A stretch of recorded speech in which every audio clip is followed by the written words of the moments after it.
கதைச்சரம் நேயர்களுக்கு அன்பார்ந்த வரவேற்புகள். இன்று நாம் கல்கி அவர்களின் ஒற்றை ரோஜா என்ற சிறுகதையை காணலாம். அதிகாரம் 1. ஒரு சமயம் நான் பாபநாசத்திற்கு சென்றிருந்தேன். எதற்காக போனேன் என்று கேட்டால் நீங்கள் ஒருவேளை சிரிப்பீர்கள், சிலர் அனுதாபப்படுவீர்கள். BA பரீட்சைக்கு 3 தடவை போய் 3 தடவையும் தவறிவிட்டேன். இதனால் வாழ்க்கை கசந்து போயிருந்தது. ஒரு மாதிரி பிராணத்தியாகம் செய்துவிடலாம் என்ற முடிவிற்கே வந்துவிட்டேன். திடீரென்று நமக்கு தெரிந்தவர்கள் யார் யாரோ இறந்து போய்விட்டதாக கேள்விப்படுகிறோம். ஆனால் நாம் அவர்களை பின்பற்றலாம் என்றால் அதற்கு வழிவகை தெரிவதில்லை. யோசித்து யோசித்து ஒரு முடிவிற்கு வந்தேன். பாபநாசத்தில் கல்யாணி தீர்த்தம் என்பதாக ஒரு இடம் இருக்கிறதென்றும் அதிலேதான் ஆசிரியர் வாவேசு ஐயர் விழுந்து உயிரை இழந்தார் என்றும் கேள்விப்பட்டிருந்தேன். அந்த பெரியாரை பின்பற்றலாம் என்று எண்ணிக்கொண்டுதான் பாபநாசம் போனேன். 2 காரணங்களினால் நான் உத்தேசித்த காரியத்தை நிறைவேற்ற முடியவில்லை. முதலாவது, அந்த கல்யாணி தீர்த்தம் இருக்கிறதே, அது பார்க்க மிக பயங்கரமாக இருந்தது. தென்னை மர உயரத்திலிருந்து 3 தண்ணீர் தாரைகள் சோ என்ற சத்தத்துடன் கீழேயுள்ள அகண்ட பள்ளத்தில் விழுந்து கொண்டிருந்தன. அந்த பள்ளத்தில் தண்ணீர் நிறைந்து ததும்பி அலைமோதி கொண்டிருந்தது. சிறிய மரக்கிளை ஒன்று அத்தடாகத்தில் விழுந்து அங்குமிங்கும் சுழன்று அலைக்கழிக்கப்படுவதை பார்த்தேன். இதில் விழுந்தால் நம்முடைய தேகமும் இப்படித்தானே அலைகழிக்கப்படும் என்று நினைத்த பொழுது என் தைரியம் குலைந்து விட்டது. அன்னை பெற்றெடுத்த நாளிலிருந்து எத்தனை கஷ்டப்பட்டு வளர்த்த உடம்பு இது. இதற்கு எத்தனை எண்ணெய், எத்தனை சோப்பு, எத்தனை ஆடை அலங்காரம், எத்தனை வகை வகையான அன்னபானம். அடடா, இதை புகைப்படம் பிடிப்பதற்காக மட்டும் எத்தனை செலவு. இவ்வாறெல்லாம் பேணி வளர்த்த உடம்பு அந்த பயங்கரமான தடாகத்தில் சுற்றி சுழன்று கொண்டிருப்பது என்னும் எண்ணத்தை என்னால் கொஞ்சம் கூட சகிக்கவே முடியவில்லை. அங்கிருந்து இறங்கி வந்து கீழே பாபநாசம் கோயிலுக்கு பக்கத்தில் பளிங்கு போன்று தெளிந்த நீரோடும் நதியின் கரையில் உட்கார்ந்து யோசித்த பொழுது எதற்காக உயிரை விட வேண்டும் என்றே தோன்றிவிட்டது. நதியின் வெள்ளத்தில் மந்தை மந்தையாக தங்க நிற மீன்கள் நீந்தி விளையாடி கொண்டிருந்தன. அவை மேலே வரும்பொழுதும் புரண்டு விழும்போதும் எண்ணமாக ஜொலித்தன. இந்த மீன்கள் இவ்வளவு குதூகலமாக விளையாடி கொண்டு திரிகின்றனவே. BA பரீட்சையில் தேராததனால் இவற்றுக்கு என்ன குறைவு வந்துவிட்டது? இதோ இந்த மரங்களில் எத்தனை விதமான பட்சிகள் எவ்வளவு ஆனந்தமாக பாடிக்கொண்டு வாழ்கின்றன. இவை BA பரீட்சையில் தேரவில்லையே. இதோ இந்த குரங்குகளை நாம் பார்க்கலாமே, BA பட்டம் பெறவில்லையே என்று அவை கொஞ்சமாவது கவலைப்படுகின்றனவா? ஆணும் பெண்ணும் எவ்வளவு உல்லாசமாக மரங்களின் மீது ஏறியும் இறங்கியும் கிளைக்கு கிளை பாய்ந்தும் வாழ்கின்றன. தாய்க்குரங்கு அந்த குட்டி குரங்கையும் சேர்த்து அணைத்து கொண்டு மரத்துக்கு மரம் தாவும் அழகை என்னவென்று சொல்வது? அறிவில்லாத பிராணிகளும் பட்சிகளும் இவ்வளவு உல்லாசமாக வாழ்க்கை நடத்தும் பொழுது நாம் மட்டும் BA பரீட்சை தேரவில்லை என்பதற்காக ஏன் உயிரை விட முயல வேண்டும்? இத்தகைய முடிவுக்கு வந்து திரும்பி திருநெல்வேலி போய் சேர்ந்தேன். சென்னைக்கு 2ஆம் வகுப்பு டிக்கெட் எடுத்துக்கொண்டு ரயில் வண்டியில் ஏறினேன். ரயில் என்னவோ வேகமாகத்தான் போய்கொண்டிருந்தது. ஆனால் என் மனம் அதைவிட வேகமாக எங்கெங்கேயோ சஞ்சரித்து கொண்டிருந்தது. ஒரே இடத்தில் உட்கார்ந்திருப்பது கஷ்டமாக இருந்தது. அன்றைக்கு பாருங்கள், என்ன காரணத்தினாலோ அந்த வண்டியில் கூட்டமே இல்லை. உயர்ந்த வகுப்பு வண்டிகளை வழக்கத்தை விட அதிகமாகவே கொத்திருந்தார்கள் போலிருக்கிறது. நான் ஏறியிருந்த 2ஆம் வகுப்பு வண்டியிலே நான் ஒருவனேதான். ஆகையால் உட்கார்ந்து அலுத்து போய்விட்டது. ரயில் நின்ற ஒவ்வொரு நிலையத்திலும் வண்டியிலிருந்து கீழே இறங்கி பிளாட்பாரத்தில் சிறிது நேரம் உலாவிவிட்டு ரயில் புறப்படும் சமயத்தில் மறுபடியும் ஏறிக்கொண்டேன். ரயில் நிலையங்களில் சாதாரணமாக நடமாடும் பலதரப்பட்ட ஜனங்களை பார்ப்பதில் ஒருவித உற்சாகம் ஏற்பட்டது. விருதுநகர் சந்திப்பில் அந்த உற்சாகம் சிகரத்தை அடைந்தது. ஆம், முதலில் நான் பார்த்தது என் கண்ணையும் கவனத்தையும் கவர்ந்த ஓர் ஒற்றை ரோஜாப்பூ தான். அந்த ஒற்றை ரோஜாப்பூ ஒரு பெண்மணியின் எடுத்து கட்டிய கூந்தல் மீது வீற்றிருந்தது. கொலு வீற்றிருந்தது என்றே சொல்லலாம். அவ்வளவு லட்சணமாக இருந்தது. தலை நிறைய ஒரு சுமை பூவை தூக்க முடியாமல் தூக்கி கொண்டு அலையும் சென்னை நகர் பெண்மணிகள் பலரை நான் பார்த்திருக்கிறேன். என்ன அநாகரிகம்! தலையில் புல்லுக்கட்டை சுமப்பது போல சுமக்கிறார்களே என்று எண்ணியிருக்கிறேன். அதற்கெல்லாம் மாறாக இவ்வளவு நாசுக்காகவும் நாகரிகமாகவும் கூந்தலில் ஒற்றை ரோஜாப்பூ அணிந்திருக்கும் பெண்மணி யாரோ என்று அறிய ஆவல் உண்டாயிற்று. ரயிலில் நான் இருந்த வண்டிக்கு 2 வண்டிக்கு அப்பால் அவள் இருந்தாள். அவள் தலை வெளிச்சம் நீட்டப்பட்டிருந்தது. ஆனால் முகம் எனக்கு நேர் எதிர்ப்புறமாக திரும்பியிருந்தது. அந்த பெண்மணியின் முகம் எப்படி இருக்குமோ? கூந்தலில் சூடிய ஒற்றை ரோஜா பூவினால் ஏற்பட்ட நல்ல அபிப்பிராயம் முகத்தை பார்த்ததும் மாறிவிடுமோ என்ற ஐயத்துடனேயே அந்த பக்கம் போனேன். ஏதோ ஒரு கதையில் படித்திருக்கிறேன். ஒருவன் ஒரு பெண்ணின் கரத்தை பார்த்து அதன் அழகில் சொக்கி போனானாம். அவன் முகத்தை பார்த்ததும் பயங்கரமும் அருவருப்பும் அடைந்தான். இம்மாதிரி கதி எனக்கும் ஏற்பட்டு விடுமோ? அருகில் சென்ற பொழுது சட்டென்று அவள் முகம் என் பக்கம் திரும்பியது. ஆஹா, நான் பயந்தது என்ன முட்டாள்தனம்! பார்க்கிறவர்களின் கண்ணிலே வந்து தாக்கி வேதனை உண்டாக்கும் சௌந்தரியமும் உண்டோ? அத்தகைய அபூர்வ சௌந்தரியமுள்ள முகத்தை அவள் என் பக்கம் திருப்பினாள். ஒரு புன்னகையும் புரிந்தாள். நிலா வெளிச்சத்தில் முல்லை பளீரென்று மலர்ந்தது போல் இருந்தது. நான் எப்பொழுதும் சங்கோசமோ கூச்சமோ அதிகமில்லாதவன். ஆயினும் அவளிடம் அப்பொழுது நானாக ஒரு வார்த்தை பேச முயன்றிருந்தால் என் பிராணனே போயிருக்கும். பாபநாசத்தில் நடந்திருக்க வேண்டியது விருதுநகர் ரயில்வே நிலையத்தில் நடந்திருக்கும். அந்த மாதிரி அதற்கு இடம் வையாமல் என்னிடம் அவளே வந்து பேசிவிட்டாள். தயவு செய்து சிற்றுண்டி சாலைக்காரனை எனக்கு ஒரு கப் டீ கொண்டு வரும்படி சொல்ல முடியுமா என்றாள். பேஷாக சொல்கிறேன் என்று சொல்லிவிட்டு வேகமாக நடந்து போய் ஸ்பென்சரால் ஒருவனை பிடித்து பிஸ்கோத்தும் டீயும் கொண்டு போய் கொடுக்கும்படி கூறினேன். அப்புறம் ஏதோ சந்தேகம் தோன்றவே இந்திய சிற்றுண்டி சாலைக்கு போய் சிற்றுண்டி காஃபி கொண்டு போய் கொடுக்கும்படியும் கூறினேன். பிறகு சற்று தூரம் பிளாட்பாரத்தில் நடந்துவிட்டு திரும்பினேன். திரும்புகையில் அந்த பெண்ணின் வண்டிக்கருகில் நின்று டீ வந்ததா என்று கேட்டேன். அவள் திரும்பி பார்த்து முகமலர்ச்சியுடன், ஓ, 1க்கு 2 மடங்காக வந்தது, நீங்கள் கூட வந்து சாப்பிடலாம் என்றாள். ஒரு கணம் அந்த வண்டியில் ஏறிக்கொள்ளலாமா என்று பைத்தியக்கார எண்ணம் உண்டாயிற்று. நல்ல வேளையாக வண்டியின் வெளிப்புறத்தில் பெண்களுக்கு மட்டும் என்று போட்டிருப்பதை பார்த்திருந்தேன். ஆகையால் இல்லை, நான் சாப்பிட்டாயிற்று என்று சொல்லிவிட்டு என் வண்டியில் போய் ஏறிக்கொள்வதற்கு நகர்ந்தேன். அந்த பெண் மறுபடியும், இன்னும் ஒரு உதவி எனக்காக செய்ய முடியுமா? இந்த ரயிலில் காக்கி புஷ்கோட் அணிந்த 3 மனிதர்கள் எந்த வண்டியிலாவது இருக்கிறார்களா? அவர்களில் ஒருவர் கடற்படையைச் சேர்ந்தவர் மாதிரி தொப்பி அணிந்திருப்பாரானால் ஒருவேளை வண்டி புறப்படும் சமயமாகிவிட்டதோ என்னவோ என்றாள். வண்டி புறப்படப் போகிறது, அதனால் பாதகமில்லை. நீங்கள் சொல்வது போன்ற 3 ஆசாமிகள் இந்த வண்டியில் இருக்கிறார்கள். எஞ்சினுக்கு பக்கத்து வண்டியில் அவர்கள் இருப்பதை சற்று முன்னால் பார்த்தேன் என்றேன் நான். சொன்னது உண்மையேதான். அதை கேட்ட அந்த பெண்ணின் புருவங்கள் வெகு லேசாக நெறிந்தன. சரி, மிகவும் வந்தனம் என்றாள். நான் போய் என் வண்டியில் ஏறிக்கொண்டேன். விருதுநகரிலிருந்து மதுரைக்கு ரயில் போனதே எனக்கு தெரியவில்லை. அப்படியாக என் மனம் சிந்தனையில் ஆழ்ந்திருந்தது.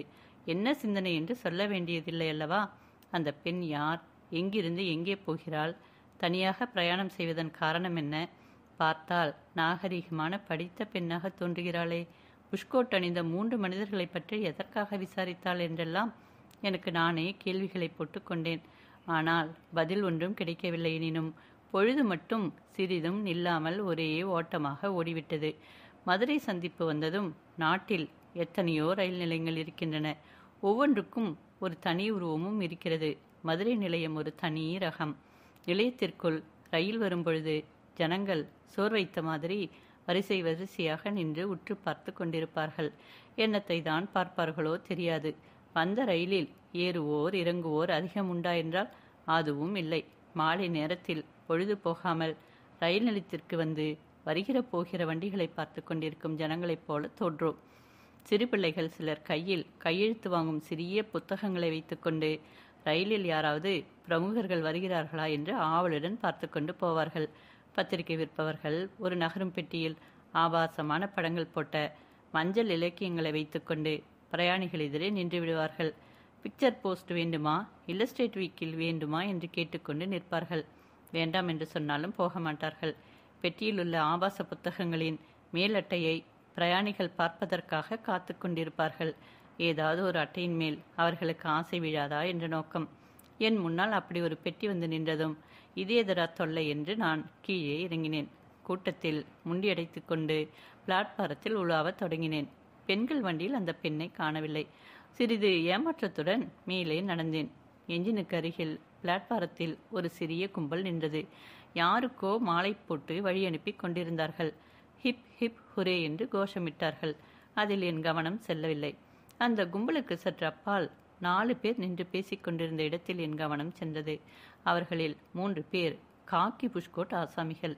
4வது நபர் என்னை அறியாமல் என் கண்கள் தேடிக்கொண்டிருந்த பெண். அப்பொழுது அவள் என் பக்கம் பார்க்கவில்லை.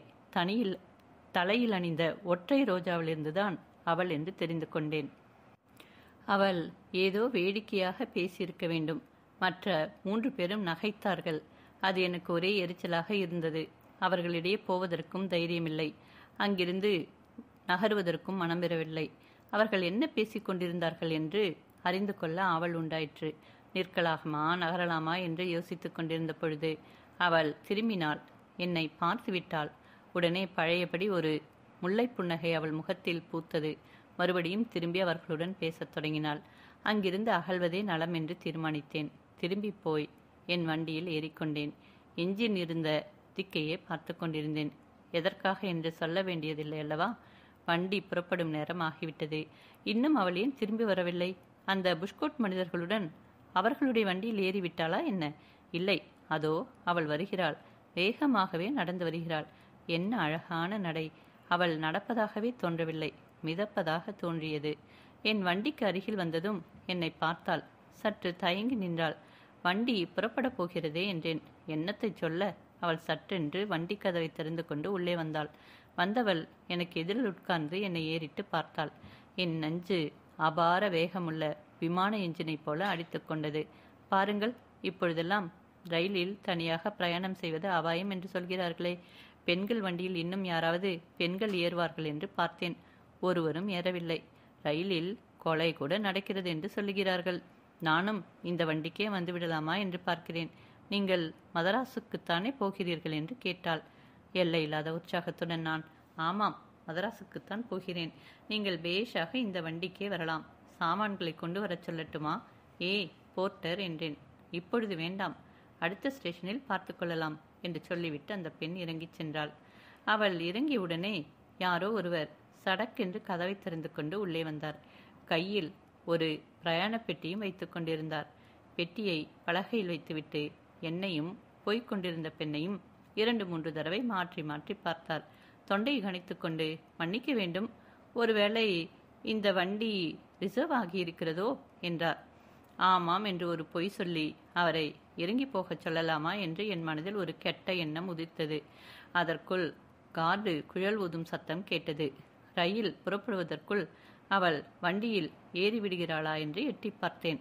அந்த அழகிய ஒற்றை ரோஜாப்பூ கண்ணை கவர்ந்தது. அந்த பூவை அணிந்தவன் வண்டியில் ஏறியதும் ரயிலும் நகர்ந்தது. என் வண்டியில் ஏறிய மனிதர், அப்பா பயங்கரம் என்றார். அவரை ஏறிட்டு பார்த்தேன். படித்த நாகரீக மனிதராக காணப்பட்டார்.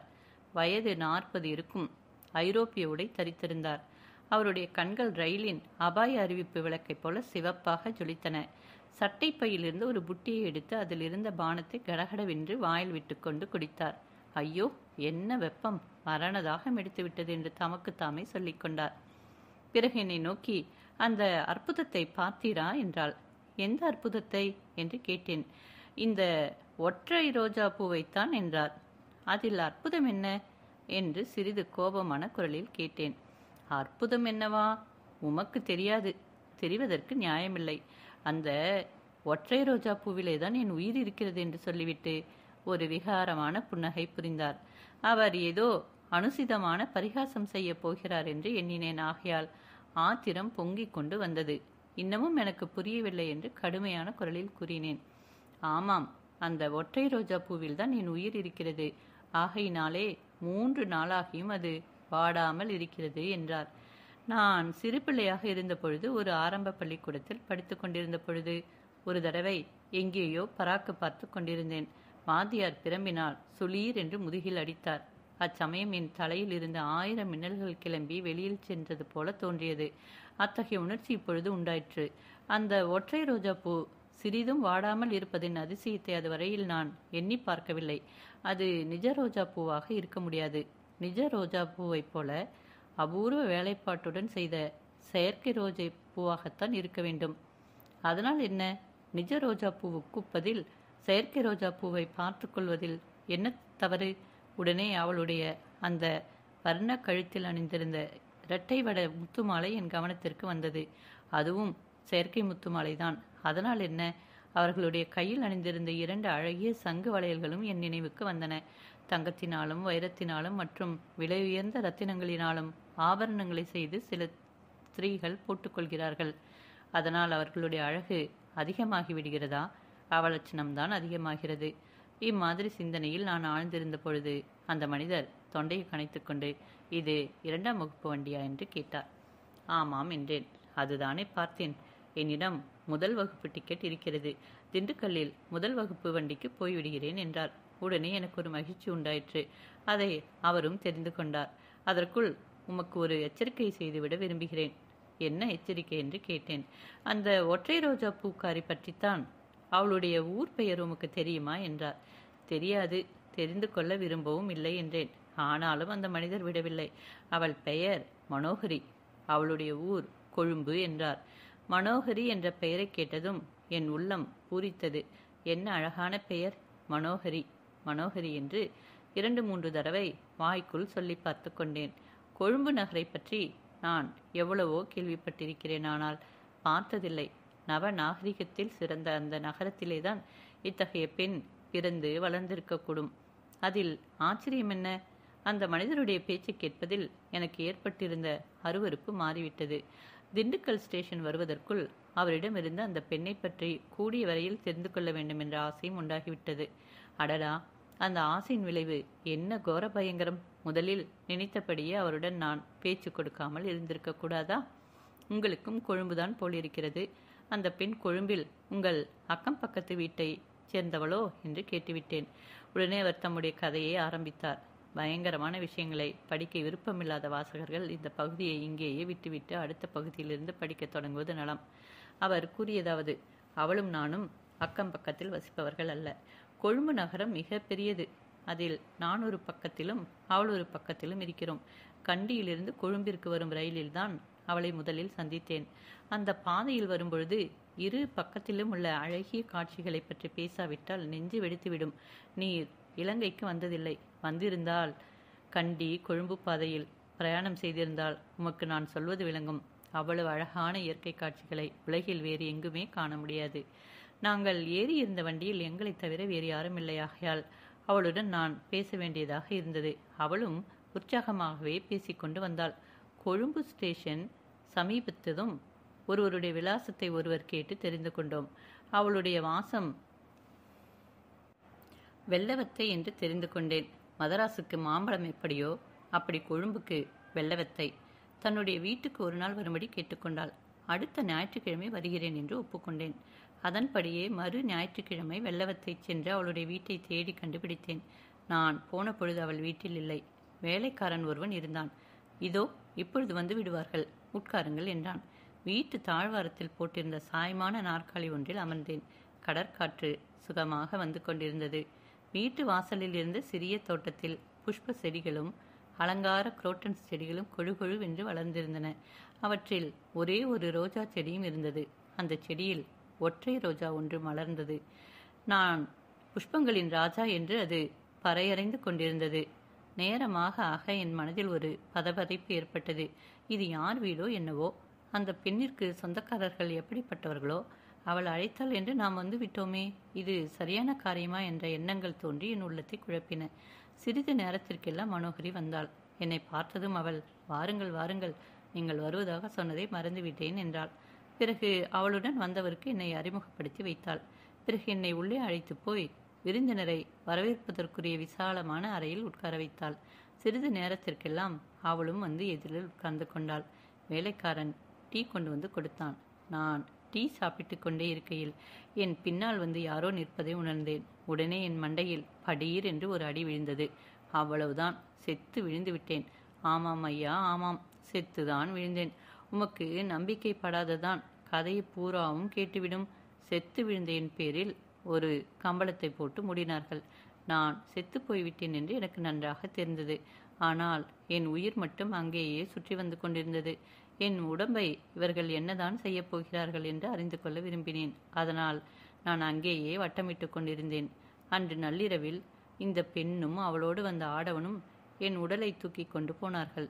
தோட்டத்தில் ஒரு பெரிய குழி வெட்டப்பட்டிருந்தது. அதில் என் உடம்பை போட்டு புதைத்தார்கள். எல்லாம் முடிந்ததும் மனோகரி ஒரு பெரும் மூச்சு விட்டு ஐயோ பாவம் என்றாள். அவள் கண்களில் கண்ணீர் துளிகளும் வந்தன. எனக்கு என்னவோ பரம திருப்தி ஆகிவிட்டது. பிறகு அவர்கள் கொஞ்ச தூரத்தில் பூச்சட்டியில் இருந்த ஒரு ரோஜா செடியை பெயர்த்தெடுத்து என்னை புதைத்த இடத்தின் மேல் அதை நட்டுவிட்டார்கள். மனோகரி ஒரு சிறிய பாத்திரத்தில் தண்ணீர் கொண்டு வந்து ஊற்றினாள். அந்த தண்ணீரோடு அவளுடைய கண்ணீர் துளிகளும் கலந்ததாக எனக்கு தோன்றியது. என் உயிருக்கு இன்னமும் அவ்விடத்தை விட்டு போக மனமில்லை. அந்த குழியையும் அதன் மேலிருந்த செடியையும் சுற்றி வட்டமிட்டு கொண்டிருந்தது. கொஞ்ச நாளைக்கெல்லாம் அந்த ரோஜா செடியில் ஒரு மொட்டு விட்டது. அந்த மொட்டுக்குள் போய் என் உயிர் புகுந்து கொண்டது. மொட்டு மலர்ந்து பூவாயிற்று. நானும் அதிலேயே காத்திருந்தேன். மனோகரி அந்த ரோஜாவை பறித்து தன் கூந்தலில் சூடிக்கொள்வாள் என்று ஆசையோடு காத்திருந்தேன். அம்மம்மா, அப்படி காத்திருக்கும் பொழுது ஒவ்வொரு வினாடியும் ஒரு யுகமாக இருந்தது. கடைசியில் அவள் வந்து தன் தங்க கரத்தினால் அந்த ரோஜாவை பறித்து தன் தலையிலே சூடிக்கொண்டாள். அப்புறம்தான் என் ஆத்மா சாந்தி அடைந்தது. தம்பி, உன்னை பார்த்தால் நல்ல அறிவாளியாக தோன்றுகிறதாகையால் நீயே ஒருவேளை ஊகித்து கொண்டிருப்பாய். அவர்கள் வீட்டு தாழ்வாரத்தில் சாய்மான நாற்காலியில் சாய்ந்து கொண்டு சிறிது நேரம் தூங்கிவிட்டேன். அப்போது நான் கண்ட கனவையே இத்தனை நேரம் சொன்னேன். மனோகரி திரும்பி வந்த பிறகு அப்படியெல்லாம் என்னை ஒன்றும் செய்துவிடவில்லை. மரியாதையாக பேசி திருப்பி அனுப்பினாள். அதன் பிறகு அடிக்கடி நாங்கள் சந்திப்பதுண்டு. இருந்த போதிலும் அவளுடைய கூந்தலில் ஒற்றை ரோஜா பூவை கண்டால் மாத்திரம் எனக்கு ஒரு திகில் உண்டாகிவிடுகிறது. அன்று கண்ட கனவு நினைவுக்கு வந்து விடுகிறது. அம்மனிதர் பாதி கதை சொல்லிக் கொண்டு வந்த பொழுது அவர் பைத்தியக்கார ஆஸ்பத்திரியிலிருந்து தப்பி வந்தவராக இருக்க வேண்டும் என்று எண்ணிக்கொண்டேன். அவரிடம் இவ்வண்டியில் தனியாக மாட்டிக்கொண்டோமே என்று கொஞ்சம் கவலையாகவும் இருந்தது. அவ்வளவும் கனவு என்று அவர் கதையை முடித்த பொழுது என்னை அறியாமலேயே பெருமூச்சு விட்டேன். இவர் ஒரு விளையாட்டு மனிதர் என்று முடிவு செய்து கொண்டேன். ஆயினும் இப்படியெல்லாம் பயங்கரமாக ஏன் கற்பனை செய்ய வேண்டும்? அவருடைய மூளையில் ஏதேனும் கொஞ்சம் கோளாறு இருந்தாலும் இருக்கலாம். ரயில் வண்டி தண்டவாளம் மறுபுறம் கடபுட சத்தம் கேட்கலாயிற்று. திண்டுக்கல் ஸ்டேஷனுக்கு வண்டி போய்கொண்டிருக்கிறது என்று தெரிந்து கொண்டேன். இதோ பாரும், நான் திண்டுக்கல்லில் இறங்கி முதல் வகுப்பு வண்டி ஏதாவது காலியாக இருக்கிறதா என்று பார்த்து வருகிறேன். அதுவரையில் இந்த பெட்டி இங்கேயே இருக்கட்டும். ஒரு விஷயம், அந்த பெண் உம்முடன் பேச மறுபடியும் வருவாள் என்று தோன்றுகிறது. அவள் கூந்தலில் உள்ள ஒற்றை ரோஜா பூவை எப்படியாவது நீர் எடுத்து வைத்திருந்து என்னிடம் ஒப்புவித்தால் 1000 ரூபாய் உமக்கு கொடுக்கிறேன். இல்லை, 1000 மிகவும் குறைவு. 2000 ரூபாய் தருகிறேன், சரிதானே? ஆனால் அவளுக்கு மட்டும் தெரியக்கூடாது. தெரிந்தால் உயிருக்கே ஆபத்து. தெரிந்ததா? இந்த மனிதருக்கு மூளைக்கோளாறு தான், சந்தேகமே இல்லை. பெட்டியையும் எடுத்துக்கொண்டு தொலைந்து போகக்கூடாதோ? மறுபடியும் அவர் இங்கேயே வருவதாக இருந்தால் நாம் இறங்கி வேறு வண்டி பார்த்து கொள்ள வேண்டியதுதான் என்று தீர்மானித்தேன். திண்டுக்கல் ஸ்டேஷனில் வண்டி நின்றது. சிறுமலை வாழைப்பழம், சாம்பார் சாதம், பிரியாணி என்று கூக்குரல்கள் காதை தொலைத்தன. அந்த மனிதர் இறங்கி அவசரமாக போனார். பெட்டியை வைத்து தொலைத்து விட்டுத்தான் போனார். அந்த பெண் ஒருவேளை இந்த வண்டியில் ஏறிக்கொள்ளலாம் என்று வந்தால் இந்த பெட்டி ஒரு தடையாக இருக்கலாம் அல்லவா? அவர் கூறியவற்றில் ஏதேனும் கொஞ்சமாவது உண்மை இருக்குமோ?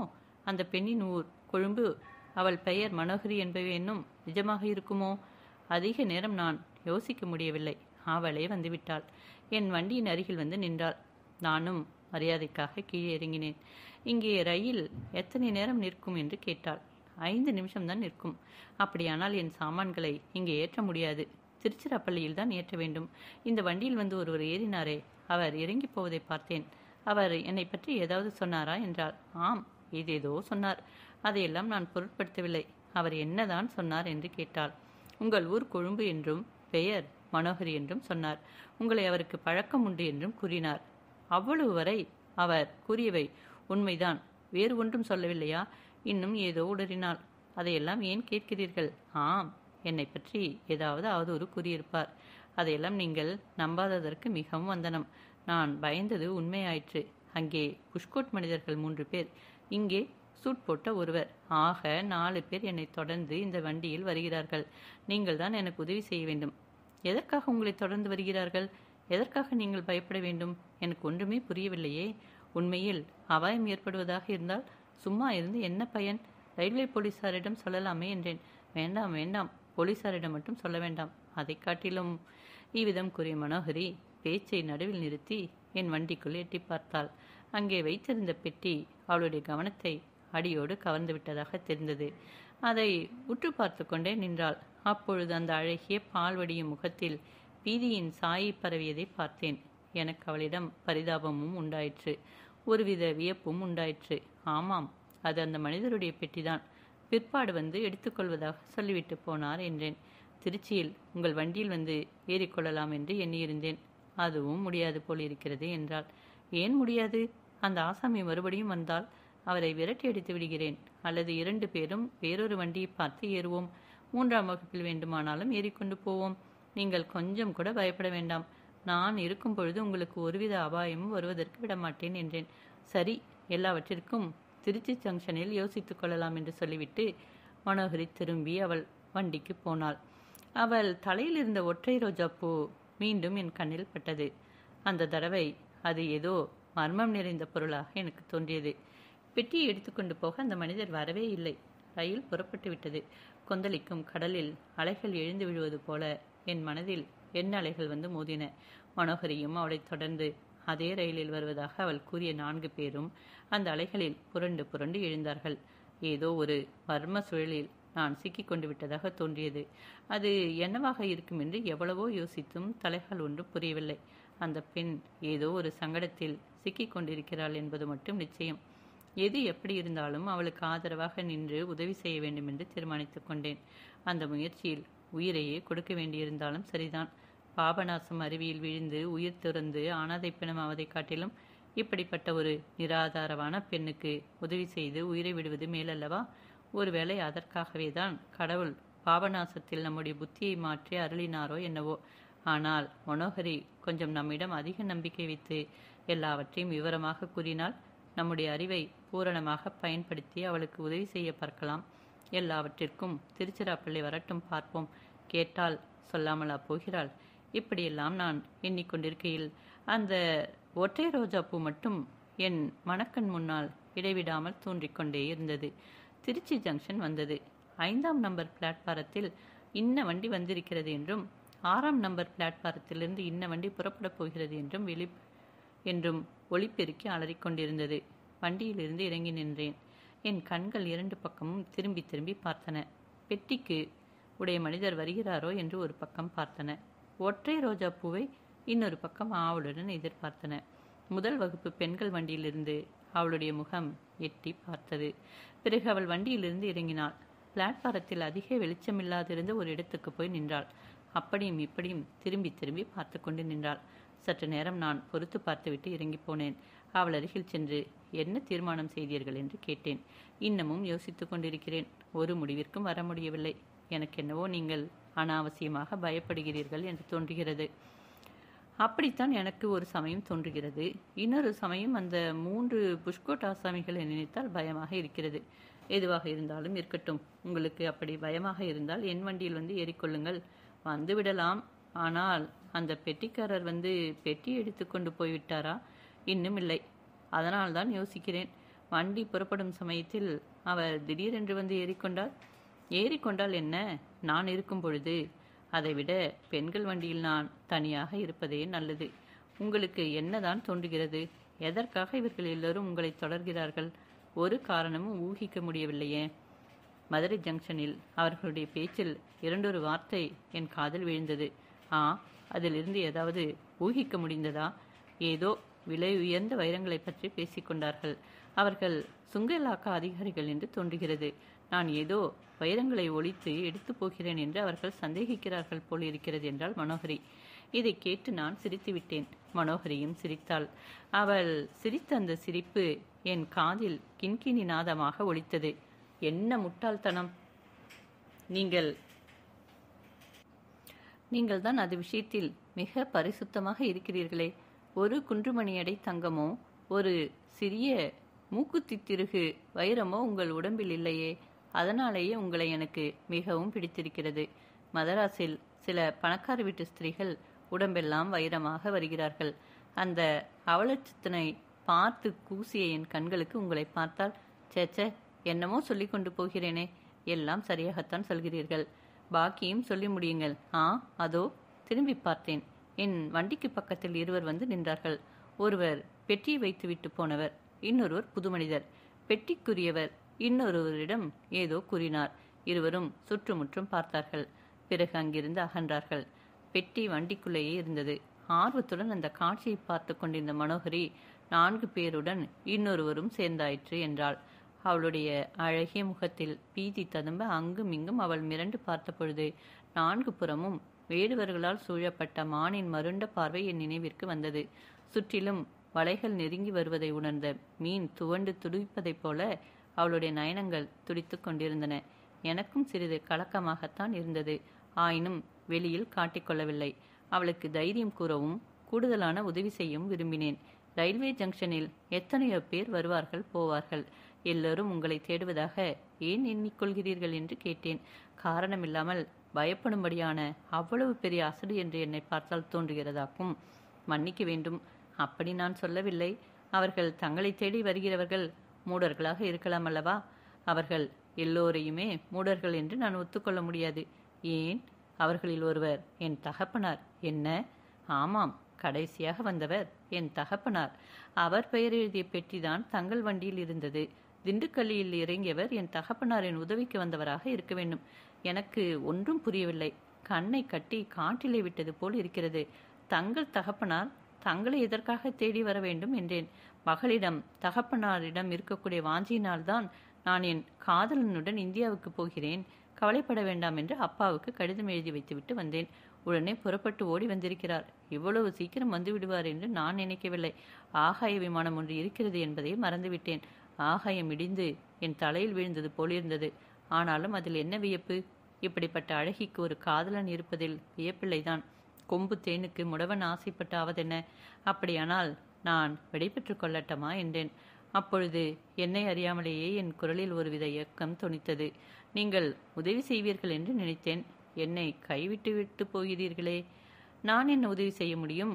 உங்கள் தந்தையே வந்திருக்கும் பொழுது ஓர் உதவி உங்களால் செய்ய முடியும். முடிந்தால் அவசியம் செய்கிறேன். சிறிது நேரத்திற்கு என் காதலனாக நடிக்க வேண்டும், அதாவது என் தந்தையின் முன்னிலையில். இதெல்லாம் நிஜமாக நடக்கிறதா அல்லது ஆங்கில நாவலாசிரியர் ஓட்ஹவுஸின் கதை படித்துக் கொண்டிருக்கிறேனா என்று எனக்கு சந்தேகம் வந்துவிட்டது. முன்பின் காதலனாக நடித்து எனக்கு பழக்கமில்லை. முயன்று பார்க்கிறேன். ஆனால் இதெல்லாம் எதற்காக? உங்கள் அசல் காதலன் எங்கே? அசல் காதலனும் இல்லை, அப்பீல் காதலனும் இல்லை. அப்பாவுக்காக அப்படி வெறுமனே எழுதி வைத்துவிட்டு வந்தேன். இப்பொழுது அதை உண்மைப்படுத்த வேண்டியிருக்கிறது. தங்களைத்தான் நம்பியிருக்கிறேன். நம்பினவர்களை நான் கைவிடுவதில்லை. என்னால் என்று உதவி செய்கிறேன். பரிசு என்ன தருவீர்கள்? பரிசா? என்னிடம் என்ன இருக்கிறது கொடுப்பதற்கு என்றால் மனோகரி. தங்கள் தலையில் சூடியிருக்கும் ரோஜா பூவை கொடுத்தால் போதும். இன்றைய சம்பவத்தின் ஞாபகார்த்தமாக வைத்துக்கொள்வேன்.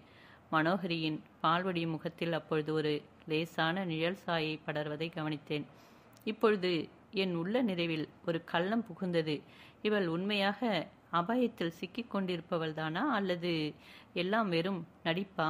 ஒரு பெரிய கபட நாடகத்தின் அங்கமா? மனோகரி அந்த ஒற்றை ரோஜாவை தன் கூந்தலில் இருந்து எடுத்து கையில் வைத்துக்கொண்டு, இது வெறும் வர்ண காகிதம். தங்களுடைய உதவிக்கு எதையா பரிசாக கொடுப்பது? தயவு செய்து மன்னியுங்கள். நான் மட்டும் பத்திரமாக சென்னைக்கு போய் சேர்ந்தால் புத்தம் புதிய மனமுள்ள ரோஜா மலர்களை வாங்கி மாலையாக தொடுத்து தருகிறேன் என்றாள். எனக்கு மெய் சிலிர்த்தது. அவள் தன் கையில் என் கழுத்தில் ரோஜா மாலை சுட்டுவதாகவே கற்பனை செய்து கொண்டு மகிழ்ந்தேன். உண்மையை சொல்கிறேன். இவ்வளவு ரசனையுடன் பேசும் பொண்ணுக்காக என்னதான் செய்யக்கூடாது? தங்களை பத்திரமாக சென்னை கொண்டு போய் சேர்ப்பது என் பொறுப்பு. சிறிதும் அதை பற்றி கவலை வேண்டாம் என்றேன். இப்படி சொல்லிக் கொண்டிருக்கும் பொழுதே 7-8 பேர் எங்களை நோக்கி வந்து கொண்டிருப்பதை பார்த்தேன். அப்படி வருபவர்களில் 2 பேர் போலீஸ்காரர்கள் என்பதும் தெரிந்தது. எனக்கு திக் திக் என்று அடித்துக் கொண்டது. ஆயினும் பக்கத்தில் மனோகரி இருப்பதை முன்னிட்டு மனதை தைரியப்படுத்திக் கொண்டேன். அவர்கள் எங்கள் அருகில் வருவதை பார்த்ததும் மனோகரி அவர்களை எதிர்கொள்பவளைப் போல முன்னோக்கி நடந்தாள். நானும் சென்றேன். இருவரும் தூண் ஓரத்து நிழலிலிருந்து நல்ல வெளிச்சத்திற்கு வந்துவிட்டோம். கைப்பெட்டிக்காரர் என்னை போலீஸ்காரர்களுக்கு சுட்டிக்காட்டினார். இந்த ஆள்தான், இவனை கைது செய்யுங்கள் என்றார். எதற்காக என்று மனோகரி ஒரு பெண் சிங்கத்தைப் போல கம்பீரமாக முன்னால் நின்று கேட்டாள். உன்னை உன் தகப்பனாருக்கு தெரியாமல் ஏமாற்றி அழைத்து வந்ததற்காகத்தான். அது பொய். நான் என் இஷ்டத்தினால் வந்தேன். இப்படி அவர்கள் வாதமிட்டு கொண்டிருக்கும் பொழுதே போலீசார் இருவரும் என் இரு பக்கத்திலும் வந்து நின்று மரியாதையாக வந்துவிடு என்றார்கள். நானும் மரியாதையாக அவர்களுடன் நடந்தேன். போலீஸ் விவகாரங்களில் சிக்கி பழக்கமில்லாதவனாதலாலும் ஒரு பக்கம் திகிலாக இருந்தது. மற்றொரு பக்கத்தில் மனோகரிக்காக இதை செய்கிறோம் என்ற திருப்தியும் ஏற்பட்டது. சீக்கிரத்தில் இந்த குழப்பம் நீங்கிவிடும். நம்மை போலீசார் ஒன்றும் செய்துவிட முடியாது என்று திடப்படுத்திக் கொண்டு நடந்தேன்.